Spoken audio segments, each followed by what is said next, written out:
I'm using voice dictation right now because honestly, typing out these stories just feels weird. There's something about saying them out loud that makes them feel more real, more immediate. Maybe that's because when these things happened to the people who shared them with me, they were living them in real time, not just reading about them later. This happened to my friend Sarah about 2 years ago, though she's only recently started talking about it. She'd been planning this weekend getaway for months. You know how it is when you're burnt out from work and you just need to get away from everything. She found this cute little place on Airbnb, maybe 40 minutes outside the city. The photos looked perfect. Cozy cabin vibes, surrounded by trees, the kind of place where you can actually hear yourself think. The hosts seemed normal enough during their messages. Quick responses, helpful suggestions about local restaurants, all the usual stuff. Sarah drove up there on a Friday evening after work. The directions were straightforward until the last few miles when the roads got narrower and the cell service started cutting out. She remembers thinking that was probably a good thing since she wanted to disconnect anyway. When she pulled up to the property, her first thought was that it looked exactly like the photos, which honestly doesn't happen that often with these rental places. The key was supposed to be in a lockbox by the front door, and the host had sent her the code that morning. Everything seemed perfectly normal until she actually got inside. The place was clean, sure, but there was this smell. Not like something had gone bad or anything obvious like that. More like someone had been burning candles for hours, but not the good kind. These were cheap artificial scents that were trying way too hard to cover up something else. Sarah figured maybe the previous guests had been heavy smokers or something. She dropped her bags and started looking around. The living room was fine, the kitchen was actually nicer than what she had at home, but when she got to the bedroom, that's when things started feeling off. There were personal items everywhere. Not just generic decorations, but actual personal stuff. Family photos on the nightstand, prescription bottles on the dresser, clothes hanging in the closet that definitely weren't part of any rental setup. Sarah texted the host asking if someone was currently living there, thinking maybe there had been some kind of mix-up with the dates. The response came back almost immediately, saying no, the place was all hers for the weekend, and those were just some decorative touches to make guests feel more at home. That explanation didn't sit right with her, but she'd already driven all that way and paid for the weekend.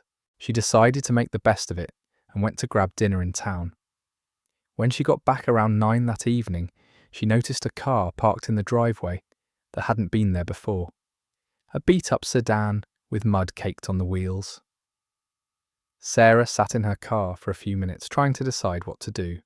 The lights were on inside the house, which she was pretty sure she hadn't left on. She called the host, but it went straight to voicemail. Then she tried again. Same thing. Sarah was sitting there debating whether to just drive home when the front door opened and a man stepped out onto the porch. He was maybe in his 50s, wearing a flannel shirt and jeans, and he waved at her like he'd been expecting her. Sarah rolled down her window and asked if he was the host. He said no, but that the host had asked him to check on a few things and make sure everything was working properly. He seemed friendly enough, said his name was Jim and that he lived just down the road.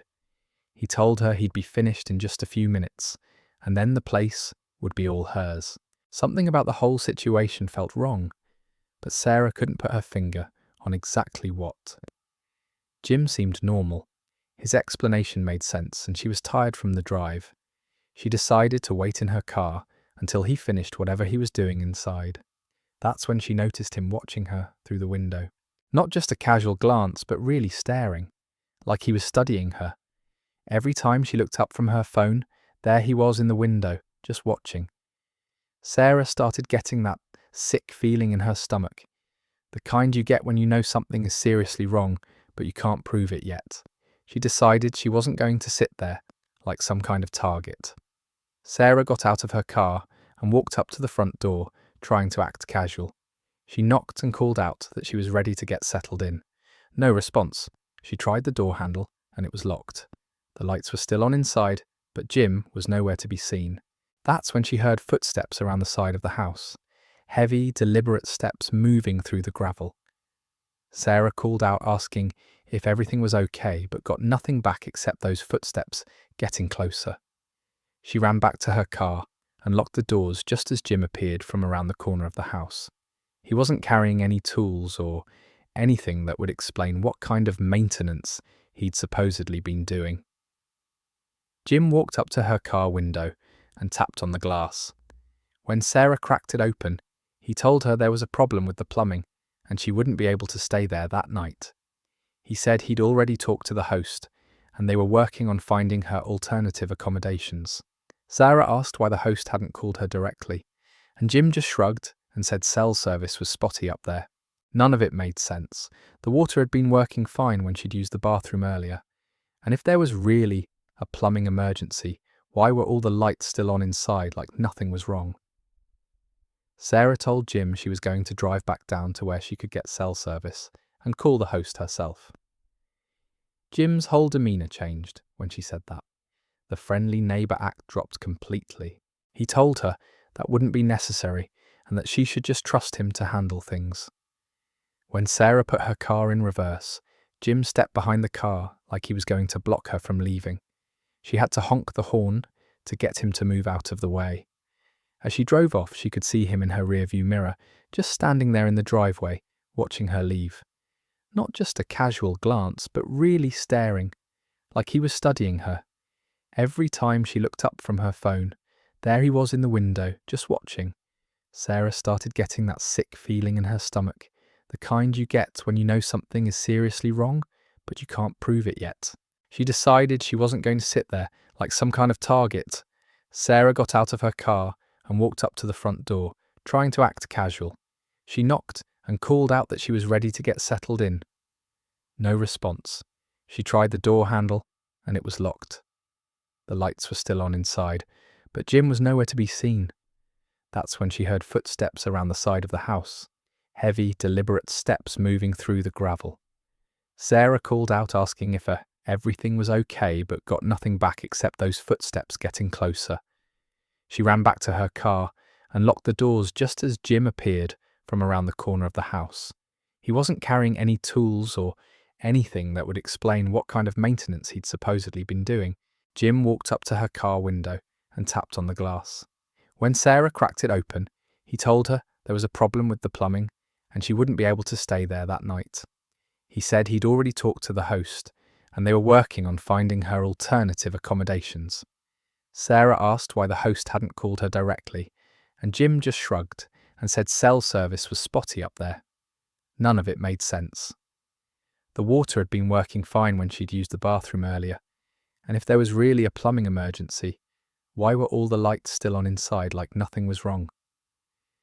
Sarah told Jim she was going to drive back down to where she could get cell service and call the host herself. Jim's whole demeanour changed when she said that. The friendly neighbour act dropped completely. He told her that wouldn't be necessary and that she should just trust him to handle things. When Sarah put her car in reverse, Jim stepped behind the car like he was going to block her from leaving. She had to honk the horn to get him to move out of the way. As she drove off, she could see him in her rearview mirror, just standing there in the driveway, watching her leave. Sarah drove straight home that night and never went back. When she finally got through to the actual host the next day, they had no idea who Jim was. There was no maintenance scheduled, no plumbing issues, nothing. The host seemed genuinely confused and concerned, but Sarah never got any real answers about what happened that night. The second story comes from a guy named Marcus, who booked a place in downtown Portland for a business trip. This was last October, and he'd specifically chosen this apartment because it was close to his meetings and had great reviews. The host had been super communicative during the booking process, sending detailed check-in instructions and even recommendations for nearby restaurants. Marcus arrived at the building around 7 in the evening. It was one of those converted warehouse buildings with the exposed brick and industrial fixtures that look really cool in photos. The host had told him the apartment was on the 4th floor, Unit 4B, and that the building's front door would be propped open for deliveries until 8. Everything seemed normal until Marcus got to the 4th floor and realised there was no Unit 4B. There was 4A and 4C, but the space where 4B should have been was just a blank wall. He double-checked the address on his phone, thinking maybe he'd gotten confused, but no, this was definitely the right building. Marcus called the host and got a voicemail saying they were temporarily unavailable, but would return calls within the hour. He decided to wait in the lobby, figuring maybe he'd misunderstood the instructions somehow. That's when the building manager showed up and asked what he was doing there. When Marcus explained about the Airbnb rental, the manager looked confused. He said there were no short-term rentals allowed in that building, and definitely no Unit 4B. The manager pulled out his phone and showed Marcus the building layout. The fourth floor only had 2 units, 4A and 4C, with a utility room between them. The manager suggested that Marcus had probably been scammed, which was becoming more common with fake Airbnb listings. He offered to let Marcus use the building's Wi-Fi to try to sort things out. When Marcus logged into his Airbnb account, he discovered that not only was the listing gone, but his payment had been processed through some third-party service he'd never heard of. Marcus spent the next hour on the phone with Airbnb customer service, but since the listing had apparently never existed in their system, there wasn't much they could do immediately. He ended up having to book a hotel room at the last minute, which cost him almost 3 times what he'd originally planned to spend. The weird part was that someone kept calling his phone throughout the night from different numbers. When he'd answer, there would just be breathing on the other end, or sometimes what sounded like muffled voices talking in the background. Marcus finally turned his phone off around 2 in the morning, but when he turned it back on the next day, he had 17 missed calls from various unknown numbers. He never did figure out who was behind the fake listing or why they kept calling him. Marcus reported it to the police, but they basically told him it was a civil matter and he should work it out with his credit card company. The calls stopped after a few days, but the whole experience left him pretty shaken up. The third story happened to a woman named Jennifer, who was visiting her sister in Nashville.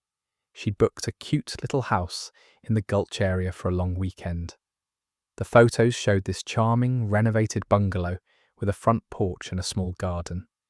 The host seemed normal enough, though Jennifer noticed they always took a while to respond to messages, and their answers were usually pretty brief. Jennifer arrived on a Thursday afternoon and immediately noticed that something was off about the neighborhood.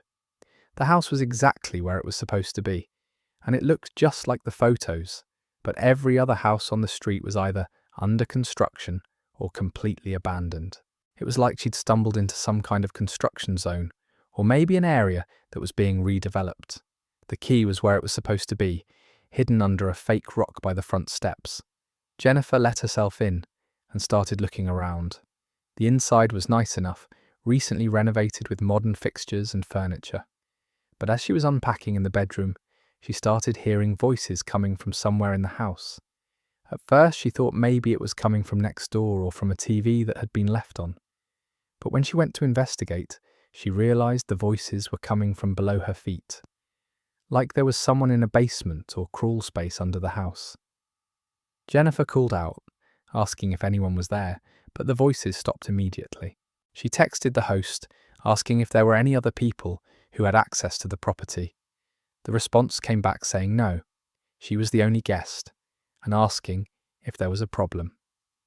Jennifer didn't want to sound paranoid, so she just said everything was fine and that she'd thought she'd heard something. That night, Jennifer was woken up around 3 in the morning by the sound of footsteps above her head. Slow, deliberate footsteps, pacing back and forth across what sounded like an attic or second floor. But when she'd looked at the house from outside, it was clearly a single-story building. There was no second floor. Jennifer grabbed her phone and turned on the flashlight. She crept out of the bedroom and looked up at the ceiling. There was no attic access that she could see, no pull-down ladder or anything like that. But the footsteps continued for another 10 minutes before finally stopping. The next morning, Jennifer decided to walk around the outside of the house to get a better sense of the layout. That's when she discovered that what she'd thought was a single-story house actually had a full second floor that was completely hidden from the street view. There were windows up there, but they'd been painted black from the inside so you couldn't see them unless you knew what to look for. Jennifer packed up her stuff and left that morning. When she tried to contact the host about leaving early, her messages bounced back as undeliverable. She later found out from her sister that the house had been condemned by the city 6 months earlier due to unpermitted construction and safety violations. These stories all have something in common that really bothers me. In each case, these people trusted the system, trusted that the platforms were keeping them safe, and ended up in situations that could have gone much worse than they did. Sarah, Marcus, and Jennifer all listened to their instincts when things felt wrong, and that probably saved them from whatever was really supposed to happen. The thing about booking a place online is that you're essentially agreeing to meet strangers in private locations where no one knows where you are. Most of the time, it works out fine, but when it doesn't, you can find yourself completely isolated and vulnerable. These aren't just random scary stories. These are real people who thought they were just booking a normal weekend getaway or business trip and ended up questioning their own safety. I keep thinking about how easily any of these situations could have escalated. What if Sarah had decided to go inside the house with Jim? What if Marcus had found the right apartment, but it wasn't empty? What if Jennifer had investigated those voices in the basement? Sometimes the scariest part isn't what actually happened, but what almost happened.